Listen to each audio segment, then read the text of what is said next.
महाप्रभु ने इच्छा जताई कि अब हम तीर्थ यात्रा करना चाहते हैं। जब हम तीर्थ यात्रा करते हैं तो हमारा हृदय पवित्र होने लगता है। पवित्र हृदय ही भगवान का भजन करता है। पवित्रता जब अंदर प्रवेश करेगी तो आपके अंदर खुद दोषों के त्याग की बात आ जाएगी। एक भगत जी रोज पेपर पढ़ते हैं और जब वृंदावन आए खुद उन्होंने कह दिया कि मुझे अब पेपर नहीं पढ़ना। जीवन भर हो गया नियम पूर्वक पढ़ते हुए, बोले अब मुझे नहीं पढ़ना। जब वृंदावन आया हूं तो मुझे भगवान का भजन करना है, भगवान की बातें पढ़। क्या हुआ? इतनी बड़ी आसक्ति पेपर की होती है कि लोग सुबह से इंतजार करते हैं जैसे भगवान के दर्शन का इंतजार। ऐसे वो इंतजार करते, पेपर आया बस पूरा उस संसार में क्या हो रहा है मोटी हेडिंग में तो एक बार पूरा पढ़ जाए, और वो पूरा जीवन पढ़ते रहे। छोटी छोटी बातों को अपने लोग देखते हैं, धाम का प्रभाव क्यों? उनका नहीं। ये सब क्या है? ये भगवान की कृपा है। ये भगवान की कृपा से जब हम धाम में आए तो धाम पवित्रता इतनी प्रदान करता है कि धीरे धीरे सारे दोष, दुर्गुण, ममता ये सब नष्ट होती चली जाती है और जीव अनंत जन्मों से बिछड़ा हुआ भगवान को प्राप्त कर लेता है। आश्विन शुक्ला दशमी का दिवस है। आज ही के दिन भगवान श्री रामचंद्र जी ने लंका पर विजय प्राप्त करने के लिए चढ़ाई की थी। घर घर आनंद मनाया जा रहा है। आज के ही दिन वर्षा काल की परिसमाप्ति समझी जाती है। व्यापारी आज के ही दिन वाणिज्य के निमित्त विदेशों की यात्रा करते हैं। राजागण आज के ही दिन दूसरे देशों को दिग्विजय करने के निमित्त अपनी अपनी सेनाओं को सजाकर राज्य सीमा से बाहर होते हैं। 4 महीने एक ही स्थान पर रहने वाले परिव्राजक सन्यासी जन आज के ही दिन फिर से भ्रमण करना आरंभ कर देते हैं। तीर्थ यात्रा करने वाले भी आज के ही दिन यात्रा के लिए प्रस्थान करते हैं। अब की नवद्वीप में बहुत से यात्रा गया धाम की करने जा रहे थे तो गौरांग महाप्रभु के मौसा पंडित चंद्रशेखर भी गया धाम को जाना चाहते थे। उन्होंने अपनी इच्छा निमाई को जताई। सुनते ही निमाई बड़ी प्रसन्नता प्रकट की और सची माता की आज्ञा लेकर चैतन्य महाप्रभु भी अपने स्नेही छात्रों के साथ गया जी की यात्रा का निश्चय किया। सब सामान जुटाकर अन्य लोगों को साथ लेकर ये गया धाम के लिए चल पड़े। इस प्रकार ये अपने सभी साथियों के साथ आनंद मनाते और प्रेम में श्री कृष्ण कीर्तन करते हुए मंदार नामक स्थान पर पहुंचे। इन स्थान में पहुंचकर इन्हें बड़े जोर से बुखार आ गया। इनके साथी इनकी ऐसी दशा देखकर बहुत अधिक चिंतित हुए। भांति भांति के उपचार करने लगे किंतु इन्हें किसी प्रकार भी लाभ नहीं हुआ। अंत में इन्होंने अपनी औषधि अपने आप ही बताई। इन्होंने कहा मेरी व्याधि इन प्राकृतिक औषधियों से नहीं जाएगी। यह रोग तो असाध्य है। एकमात्र इसकी औषधि है भगवान की कृपा। भगवान की प्रसन्नता से ही यह रोग जाएगा। यदि भजन करने वाले वैष्णवों की पूजा की जाए तो भगवान की कृपा प्राप्त हो जाती है। जो ब्रह्म ऋषि जन है, जो वैष्णव जन है, यदि इनकी चरण सेवा हो तो भगवान प्रसन्न हो जाते हो। भगवान प्रसन्न हो जाए तो सब रोग दोष मिट जाते हैं। भगवान ने स्वयं कहा है कि अग्नि और ब्राह्मण ये मेरे 2 मुख हैं। नाहम तथाग्नि यजमान वीर विताने अच्युतो घृतप लुत मदन दुतभुंक्त मुखेन। अग्नि में खूब आहुति देने से मैं उतना प्रसन्न नहीं होता जितना बढ़िया खीर और घी टपटपाता हुआ हलवा ब्रह्म ऋषि और वैष्णव जन को पवाया जाए तो मैं जितना प्रसन्न होता हूं उतना अग्नि में आहुति देने से नहीं प्रसन्न होता। तो चैतन्य महाप्रभु ने कहा कि अगर यहाँ के वैष्णव और ब्राह्मणों की पूजा की जाए, उनकी चरण रज हमारे शरीर पर लगाई जाए तो हमारा रोग दूर हो जाए। महापुरुष वही आचरण करवाते हैं जिनसे जगत का मंगल होता है। एक विद्यार्थी ने प्रश्न किया, गुरुजी जो ब्राह्मण नहीं है, केवल ब्रह्म बंधु है, अर्थात केवल ब्राह्मण कुल में जन्मा है और ब्राह्मणों के आचरण नहीं करता, संध्या गायत्री शास्त्र से क्योंकि मर्यादा के अनुसार वो ब्राह्मणत्व नहीं धारण करता, तो क्या उनका भी इतना ही आदर है जितना आप कहते हैं कि वैष्णव और ब्राह्मणों की चरण रज मिल जाए तो हमारा शरीर निरोग हो जाए? हम तो समझते हैं जो ब्राह्मण कुल में जन्मे हैं और ब्राह्मणों का आचरण नहीं करते तो वो काठ के हाथी है, उनमें ब्राह्मणत्व ही नहीं है। जैसे काठ के हाथी से हाथी पने का कोई काम नहीं चलने का, उसी प्रकार जो धर्म कर्महीन ब्राह्मण है वो नाम मात्र का ब्राह्मण है, वो आदर का पात्र नहीं हो सकता। थोड़ी देर चैतन्य महाप्रभु चुप रहे और कहा एक प्रकार से तुम्हारा कथन ठीक है। जो अपने धर्म कर्म से रहित है वो तो दूध न देने वाली वंध्या गौ के समान है, उससे संसारी स्वार्थ कोई सद नहीं सकता।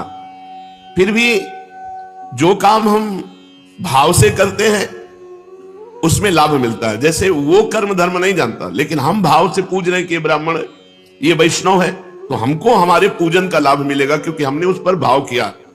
वो धर्म कर्महीन है तो वो भोगेगा, हमने भाव किया तो हमारा मंगल हो जाएगा। जो श्रद्धा के साथ शास्त्रों की आज्ञा के अनुसार अपने को ही सुधारने का सदा प्रयत्न करते हैं, उनको चाहिए कि ऐसी बातें न करें, दूसरे में दोष दर्शन न करें। संसार में कोई ऐसा नहीं जिसमें गुण दोष ना हो। जड़ चेतन गुण दोष में विश्व कीन करतार, संत हंस गुण गाहे पे परिहरिवार विकार। सब गुण दोष में संसार है। क्या करे? जैसे दूध और पानी मिला के रख दे तो हंस दूध पी लेगा, पानी छोड़ देगा। ऐसे ही जो संत स्वभाव के लोग हैं वो दूसरों के गुण ग्रहण करते हैं, दोष दर्शन नहीं। इसलिए अपनी बुद्धि को संकुचित बनाकर, जैसे हम गाय दूध दे या न दे, हम उसकी सेवा करते हैं गौ माता मानकर, ऐसे ही ब्राह्मण अपने कर्म से भ्रष्ट है वो जाने, हम उसे ब्राह्मण मानकर सम्मान करते हैं, हम उसे वैष्णव मानकर सम्मान करते हैं। वो जो करेगा वो खुद भोगेगा, हम जो भाव कर रहे हैं उसमें हमारा मंगल हो जाएगा। सर्वश्रेष्ठ भाव अपने को सुधारना है, सामने वाले के गुण दोष देखने नहीं है। उत्तम बातें सुनो तात मायाकृत गुण और दोष अनेक, गुण या उभय न देखी देखी स्वविवेक। किसी के गुण दोष न देखे, सब में भगवान को देख करके उपासना करे तो मंगल हो जाए। देखो भगवान ने स्वयं ब्राह्मणों का कितना आदर किया। भृगु जी महाराज भगवान की छाती में जाके लात मारा, ब्रह्म ऋषि हैं, तो भगवान गुस्सा नहीं हुए, भृगु जी के चरण पकड़ लिए और दबाने लगे और बोले अतीव कोमलौ तात चरणौ ते महामुने। हे महामुनि, आपके चरण तो बहुत कोमल है, हमारी छाती तो बहुत कठोर, कहीं आपके चरणों में चोट तो नहीं लग गई? तो विचार करो, भगवान वहां साप भी दे सकते थे कि हमने तुम्हारा क्या बिगाड़ा, आकर छाती में लात मार दिया, लेकिन नहीं, वो ब्रह्म ऋषि हैं। अगर उन्होंने छाती में लात मारा तो भगवान ने हर अवतार तक में वो चरण चिन्ह धारण किया, भृगु चरण चिन्ह। हम भगवान के अंश हैं तो हमको यही चाहिए। अगर हमारे साथ कोई बुरा करे तो हम उसके साथ भला करें, बुरा न करें। करत जे अनसहन निंदक तिन्हों पे अनुग्रह कियो। ये बहुत ऊंचे साधक के भाव हैं, जो संसारी मान प्रतिष्ठा तथा धन विषय भोगों की इच्छा को सर्वथा त्याग कर एकमात्र भगवान की कृपा को ही अपने जीवन का चरम लक्ष्य समझकर सभी कार्यों को करते हैं, वही ये धारण कर सकते हैं, अन्यथा नहीं। जो पुरुष वासुदेव बुद्धि रखकर सामने से वैष्णव या ब्राह्मण गाली दे रहा है, हम उसमें भगवान की बुद्धि करें। अपने मुख से हम उसको कठोर वचन ना बोले, वो हमको कठोर वचन बोल रहा है। यदि ऐसा व्यवहार किया तो भगवान को आप प्रसन्न कर लेंगे, और अगर उल्टा व्यवहार किया तो फिर भगवान को प्रसन्न करना है तो वैष्णव जन के सामने झुक के रहो। वो गाली दे तो सुन लो, तुम्हारे पाप नष्ट हो जाएंगे, तुम्हारा मंगल हो जाएगा। ऐसा चैतन्य महाप्रभु कह रहे हैं, ऐसा शास्त्रों में भी लिखा है। तो इनकी आज्ञा पाकर 2-3 विद्यार्थी गए और शुद्ध वैष्णव जनों और ब्राह्मण जनों की चरण रज लाए, चरणोदक लाए। इन्होंने चरणोदक पिया और चरण रज लगाई, सोई बुखार खत्म। चरणोदक पीते ही अच्छे हो गए। और सभी विद्यार्थी और सब लोगों से कहा, देखा ब्राह्मणों की चरण रज और चरणामृत में कितना प्रभाव है कि हमारा इतना पीड़ा देने वाला ज्वर बुखार एक बार चरणामृत पीने से चला गया। और जो भगवान का या भक्तों का रोज चरणामृत पीते हैं बड़े भाग्यशाली हैं। अकाल मृत्यु हरणम सर्वव्याधि विनाशनम श्री कृष्ण पादोदकम पीत्वा पुनर्जन्म न विद्यते। जो भगवान का चरणामृत या भक्त का चरणामृत पीते उनकी कभी अकाल मृत्यु नहीं हो सकती, और बड़े से बड़ा रोग शरीर पर होने पर भी पीड़ा नहीं दे सकता, और अंत में भगवान की प्राप्ति होगी। ये चरणामृत पीने का महत्व है। वृंदावन में बिहारी जी, राधा वल्लभ जी ठाकुर विराजमान, इनका चरणामृत मिलता है। किसी पात्र में चरणामृत ले आवे, 2 बूंद रोज पान करे। अकाल मृत्यु हरणम सर्वव्याधि विनाशनम श्री कृष्ण पादोदकम पीत्वा पुनर्जन्म न विद्यते। उसका पुनर्जन्म नहीं होगा जो रोज चरणामृत पीता है। अब अपने साथियों के साथ चैतन्य महाप्रभु आगे बढ़ने लगे। पुनपुना तीर्थ ये गया धाम में है। वहां पहुंचकर सब लोगों ने पुनपुन नाम की नदी में स्नान किया और सभी ने अपने अपने पितरों का श्राद्धादि कार्य कराया। इसके अनंतर सभी श्री गया धाम में पहुंच गए। ब्रह्म कुंड में स्नान किया। देव पितृ श्राद्धादि करके चैतन्य महाप्रभु अपने साथियों के सहित चक्रवेड़ा के भीतर विष्णु पाद पद्मों के दर्शनों के निमित्त गए। ब्राह्मणों ने पाद पद्मों पर माला पुष्प चढ़ाने को कहा। ये अपने विद्यार्थियों के द्वारा गंध पुष्प धूप दीप माला आदि सभी पूजन की बहुत सी सामग्री साथ लिवाते गए थे। गया धाम के तीर्थ पंडा जोरों से पाद पद्मों का प्रभाव वर्णन कर रहे थे। वे उच्च स्वर से कह रहे थे, इन्हीं पाद पद्मों के धोवन से जगत पावनी मुनि मन हारणी भगवती भागीरथी गंगा उत्पन्न हुई है। इन्हीं चरणों का लक्ष्मी जी बड़ी ही श्रद्धा के साथ निरंतर सेवन करती रहती है। इन्हीं चरणों का ध्यान योगी जन अपने हृदय काल में कमल में निरंतर करते रहते हैं। इन्हीं चरणों को प्रभु ने गयासुर के मस्तक पर रखकर उसे सद्गति प्रदान की थी। असंख्य लोगों की भीड़, हजारों आदमी पाद पद्मों के दर्शन कर रहे थे और बीच बीच में जय हो के घोष हो रहे थे। पंडा लोग उनसे भेंट चढ़ाने का आग्रह कर रहे थे। बार बार पाद पद्मों का पुण्य महात्म सुनाया जा रहा था। पाद पद्मों का महात्म सुनते ही चैतन्य महाप्रभु आत्म विस्मृत हो गए। उन्हें शरीर का होश नहीं रहा। महाप्रभु के भावावेश आ गया। शरीर थरथर कांपने लगा।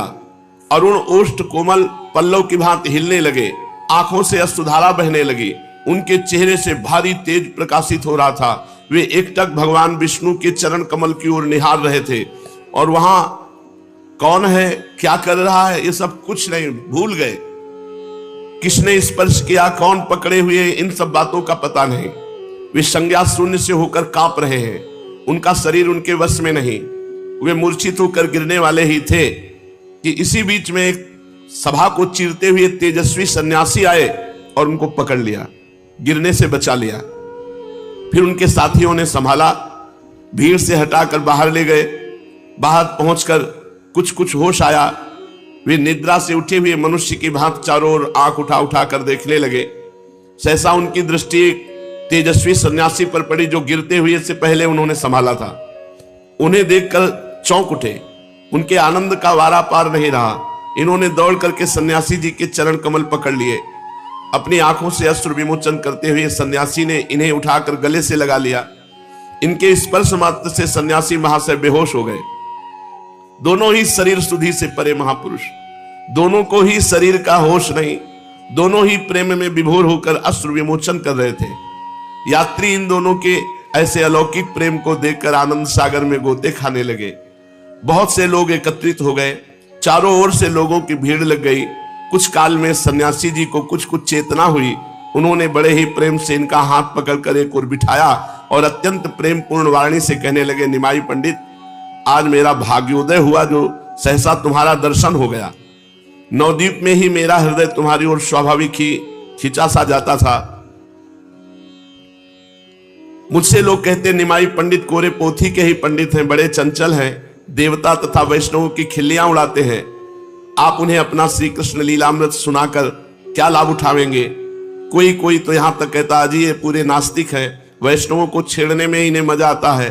मैं उन सबकी बातें सुनता और चुप हो जाता। मेरा अंतःकरण इन बातों को कभी स्वीकार ही नहीं करता था। ये ईश्वरपुरी जी महाराज, मैं बार बार यही सोचता था, निमाई पंडित जैसे सरस सरल सहृदय और भावुक पुरुष भक्तिहीन कभी नहीं हो सकते। इनके मुख का तेज ही इनकी भावी शक्ति का परिचय दे रहा है। आज आपके भाव दर्शन के रूप को देखकर आनंद की सीमा नहीं रही। मैं कृतकृत्य हो गया। भगवत दर्शन से जो आनंद मिलता है उसी आनंद का मैं अनुभव कर रहा हूं। मैं अपने आनंद को प्रकट करने में असमर्थ हूं। इतना कहते कहते सन्यासी महाशय का गला भराया। आगे वे कुछ और भी कहना चाहते थे किंतु कह नहीं सके। उनके नेत्रों में से अश्रुधारा भी पूर्ववत बह रही थी। सन्यासी महाराज की बातें सुनते सुनते इन्हें कुछ चेतना हो गई थी, इसलिए रुधे हुए कंठ से कुछ अस्पष्ट स्वर में इन्होंने कहा, प्रभु आज मैं कृतार्थ हुआ। मेरी गया यात्रा सफल हुई। मेरी असंख्यों पीढ़ियों का उद्धार हो गया। जो यहां आने पर आपके दर्शन का सौभाग्य प्राप्त हुआ। तीर्थ में श्राद्ध करने पर तो पितरों की मुक्ति होती है, जिनके निमित्त श्राद्ध तर्पण आदि कर्म किए जाते हैं, किंतु आप जैसे परम भागवत संत के दर्शन से करोड़ों पीढ़ियों का स्वतः उद्धार हो जाता है। आहा, आप जैसे संत भागवत वैष्णव के दर्शन से करोड़ों पीढ़ियों का उद्धार स्वतः हो जाता है। सब लोगों को आपके दर्शन दुर्लभ है, जिनका भाग्योदय होता है उन्हीं को आपके दर्शन होते हैं। ये कहते कहते इन्होंने फिर से सन्यासी महाशय के चरण पकड़ लिए। सन्यासी जी ने हठ पूर्वक अपने चरण छुड़ाए और इन्हें प्रेम वाक्यों से आश्वासन दिया। समझ गए होंगे कि सन्यासी महाशय कौन है। ये वे ही भक्ति बीज के अंकुरित करने वाले श्रीमन माधवेंद्र पुरी जी के सर्वप्रधान प्रिय शिष्य श्री ईश्वर पुरी जी हैं, जिन्हें अंतिम समय में गुरुदेव अपना संपूर्ण तेज प्रदान करके इस संसार से तिरोहित हो गए थे। नवद्वीप के प्रथम मिलन में ही ये निमाई पंडित के अलौकिक तेज और अद्वितीय रूप लावण्य पर मुग्ध होकर इन्हें एकटक देखते रह गए थे। इन्हें इस प्रकार भली भांति देखते रहने का सुअवसर प्राप्त हो सकेगा, इसलिए निमाई पंडित ने हंसकर कहा, आज हमारे घर ही भिक्षा कीजिएगा और दिन भर देखते रहिएगा। उनकी प्रार्थना पर ये सन्यासी जी उनके घर भिक्षा करने गए थे और कुछ काल तक अपने स्वसंपादित ग्रंथ श्री कृष्ण लीलामृत को भी उन्हें सुनाते रहे। तभी से पूरी महाशय के हृदय पटल पर इनकी प्रेममयी मनोहर मूर्ति खिंच गई थी। आज सहसा भेंट हो जाने पर दोनों ही आनंद में डूब गए और आनंद के उद्योग में उपर्युक्त बातें हुई। पूरी महाशय की आज्ञा लेकर निमाई पंडित अपने स्थान के लिए विदा हुए। जहां रुके हुए थे वहां पहुंचकर इन्होंने साथियों को संग लेकर गया के सभी मुख्य मुख्य तीर्थों के दर्शन किए और वहां जाकर यथाविधि शास्त्रीय रीति के अनुसार श्राद्ध और पिंडदान आदि करके पितृ कर्म किए। अंत में भगवती फल्गु नदी में जाकर इन्होंने पितरों के लिए बालुका के पिंड दिए। फल्गु का प्रवाह गुप्त है, उसका जल नीचे ही नीचे बहता है, ऊपर से बालू ढकी रहती है। बालू को हटाकर जल निकाला जाता है और यात्री उससे स्नान संध्या आदि कृत्य करते हैं। प्रेत गया, राम गया, युधिष्ठिर गया, भीम गया, शिव गया आदि 16 गया में निमाई पंडित ने अपने साथियों के साथ जा जाकर पितरों के पिंड और श्राद्धादि कर्म किए। सब स्थानों में दर्शन तथा श्राद्ध करके ये अपने ठहरने के स्थान पर लौट आए। संसार में उन्हीं मनुष्यों का जीवन धारण करना सार्थक कहा जाता है जिनके हृदय पटल पर हर समय मुरली मनोहर मुकुंद की मंजुल मूर्ति नृत्य करती रहती हो, जिनके कान भगवान के मनोहर मुरली का भगवान की लीला कथा को श्रवण करते रहते हो, उनके कान धन्य हैं। जिनके नेत्र भगवान का दर्शन संत दर्शन करते हैं, उनके नेत्र धन्य हैं। जो मन भगवान के भयहारी चरणारविंद का निरंतर मधुराति मधुर मकरंद पान करता रहता, वो मन धन्य है। और जो तन भगवान की सेवा में, भगवान के धाम में, भगवान के लिए है, वो तन धन्य है। संपूर्ण संसार को अपनी पदरज से वो पावन बना देता है जो हर समय भगवान का भजन करता रहता है, जो हर समय भगवान का नाम जप करता है। उसकी वाणी में सामर्थ्य होती है, जो बोल दे तो जीवों का कल्याण हो जाए, वो देख ले तो जीवों का कल्याण हो जाए। सतरति सतरति सा लोकान तारयति, वो स्वयं तर जाता है, स्वयं तर जाता है, लोगों को तार देता है। निमाई पंडित की हृदय कंदरा में से जो त्रैलोक के पावन प्रेम से स्रोत उमड़ने वाला था, जिसका सूत्रपात चिरकाल से हो रहा था, अद्वैताचार्य आदि भक्तगण जिसकी लालसा लगाए वर्षों से प्रतीक्षा कर रहे थे, उस स्रोत का पृथ्वी पर परिस्फुट होने का सुहावना समय अब सन्निकट आ पहुंचा। जगत विख्यात गया धाम को ही उसके प्रकट करने का अखंड यश प्राप्त हो सका। यही पावन पृथ्वी इसका कारण बन सकी। आहा वसुंधरा पुण्यवती च तेनो, सचमुच वो वसुंधरा बड़ी भागनी है जिसके संसर्ग में किसी महापुरुष की लोक विख्यात घटना के साथ हो सके। वही संसार में पावन तीर्थ के नाम से विख्यात हो जाता है।